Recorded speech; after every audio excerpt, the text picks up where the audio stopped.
As-tu déjà eu l'impression de prendre du retard parce que tu n'avais pas de diplôme?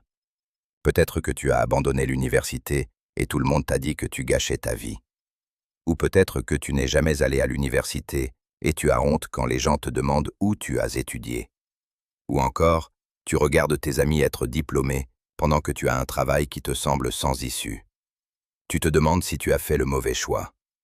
Si c'est ton cas, si on t'a dit que sans diplôme tu ne ferais jamais rien, alors cette histoire est pour toi. Car il était une fois un jeune homme qui fut renvoyé de l'université. Tout le monde le considérait comme un échec. Et 10 ans plus tard, il est devenu l'un des entrepreneurs les plus prospères de sa ville. Non pas malgré son abandon, mais grâce à ce qu'il a appris après avoir quitté l'école. Reste avec moi jusqu'à la fin. Cela pourrait changer ta vision de l'avenir.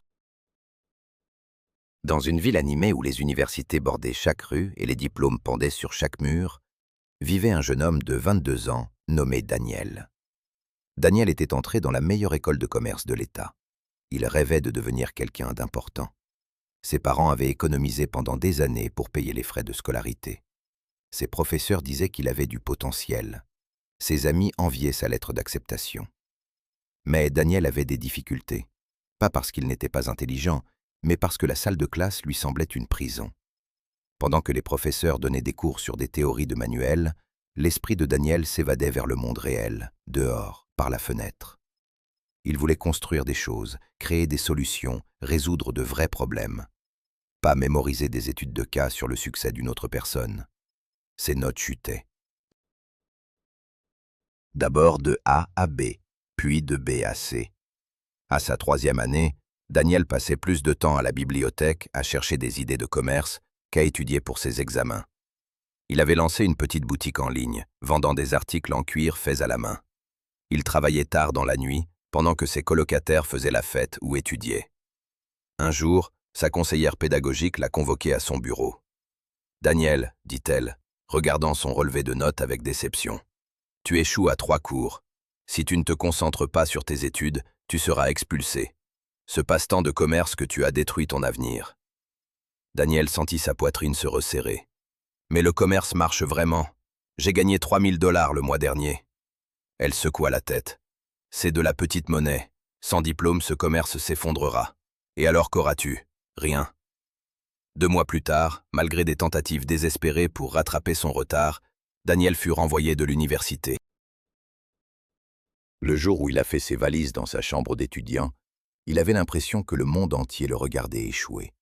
Ses parents pleuraient, ses amis ne savaient pas quoi dire. Son jeune frère le regarda avec pitié et dit « Je suppose que c'est moi qui vais réussir maintenant. » Daniel est retourné dans sa chambre d'enfance.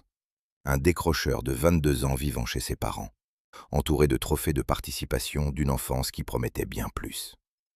Chaque nuit, il fixait le plafond, entendant la voix de sa conseillère. « Sans diplôme, tu n'auras rien. » Il regardait sa petite entreprise de maroquinerie. Valait-il vraiment la peine de gâcher son éducation pour ça? Ou tout le monde avait-il raison? N'était-il qu'un raté qui cherchait des excuses? Pendant 3 mois, Daniel a essayé de prouver à tout le monde qu'ils avaient tort, en trouvant un vrai travail. Il a postulé à 47 postes. Coordinateur marketing, associé aux ventes, assistant administratif, débutant, n'importe quoi. Chaque candidature lui revenait avec la même réponse. Nous recherchons des candidats avec un diplôme de licence. Lors des dîners de famille, son oncle demandait à voix haute. « Alors Daniel, tu joues toujours avec ton petit commerce artisanal ?» La table devenait silencieuse. Sa mère baissait les yeux vers son assiette. Ses amis du lycée, maintenant diplômés avec les honneurs, publiaient des photos avec leurs toges et chapeaux. Daniel faisait défiler Instagram, ayant l'impression de regarder sa génération réussir pendant qu'il restait immobile. Un soir, après un autre courriel de refus, Daniel s'assit dans sa chambre d'enfance, entouré d'outils de maroquinerie et d'inventaire invendus. Il avait 847 $ sur son compte bancaire. Son entreprise couvrait à peine ses frais. Il n'avait pas de diplôme, pas d'offre d'emploi, pas de chemin clair. Il a ouvert son ordinateur portable pour fermer le site web de son entreprise. « Tout le monde avait raison », a-t-il murmuré. « J'aurais dû rester à l'école. » Mais alors que son doigt planait au-dessus du bouton de suppression, une notification de courriel est apparue. C'était un client nommé Michael Chen. Il disait « Daniel, je viens de recevoir le portefeuille que j'ai commandé. C'est le meilleur travail que j'ai vu depuis des années. Je dirige une chaîne d'hôtels-boutiques et j'aimerais discuter d'une commande en gros de 500 pièces. Cela t'intéresse-t-il » Daniel l'a lu 3 fois. 500 pièces. Cela représentait 37 500 $ de revenus. Ses mains tremblaient. Il a fermé son ordinateur portable sans rien supprimer. Au lieu de cela, il a fait quelque chose qu'il n'avait pas fait depuis des mois. Il a cherché sur Google « Entrepreneur à succès sans diplôme universitaire ». La liste qui est apparue a tout changé. Richard Branson, Steve Jobs, Mark Zuckerberg, Michael Dell, Larry Ellison, Oprah Winfrey. Aucun d'entre eux n'avait terminé l'université. Mais surtout, Daniel a trouvé un entrepreneur près de chez lui. Il s'appelait Robert Martinez. Robert avait monté une entreprise sans diplôme, juste en apprenant et en agissant. Avant de changer d'avis, Daniel a envoyé un email à Robert. « J'ai arrêté mes études, mais je veux bâtir quelque chose de grand. Puis-je t'offrir un café pour avoir tes conseils ?» 3 jours plus tard, Daniel était assis en face de Robert Martinez, dans un café tranquille. Robert avait 52 ans. Il semblait avoir travaillé de ses mains toute sa vie. Il dégageait une confiance calme. Daniel n'avait jamais ressenti ça. « Alors, dit Robert en remuant son café, tu as tout arrêté, et tout le monde te prend pour un raté. » Daniel a hoché la tête, un peu honteux. Robert a souri. « Bien, ça veut dire que tu as quelque chose à prouver. C'est un moteur puissant si tu sais l'utiliser. » Il s'est penché en avant. Robert a sorti 2 cartes de visite. Il les a posées sur la table. Daniel a hoché la tête. Il a regardé Daniel. Daniel a hésité. Robert a continué. Il a fait une pause. Robert a pris une serviette en papier. Il a dessiné 3 cercles. Il a poussé la serviette vers Daniel. Les yeux de Robert étaient intenses. Daniel a quitté le café. La serviette était pliée dans sa poche. Il avait retrouvé quelque chose qu'il n'avait plus ressenti depuis des mois. La clarté. Le lendemain matin, il a accepté la commande d'hôtel de Michael Chen. C'était effrayant. 500 portefeuilles. Il n'en avait jamais fabriqué plus de 20 par mois. Mais il n'a pas cherché d'excuses. Il a appris. Il a regardé 47 vidéos sur YouTube sur la fabrication du cuir en grande quantité. Il a contacté d'autres artisans et demandé conseil. Il a négocié avec les fournisseurs. Il a mis en place un petit système de production dans le garage de ses parents. Ses amis avec leur diplôme commençaient des emplois à 45 000 $ par an. Daniel travaillait 80 heures par semaine dans un garage. Il faisait des erreurs, il refaisait des commandes, il apprenait à travers l'échec. Mais chaque semaine, il devenait plus rapide, meilleur, plus efficace. Il a livré la commande de l'hôtel à temps. Michael Chen était impressionné.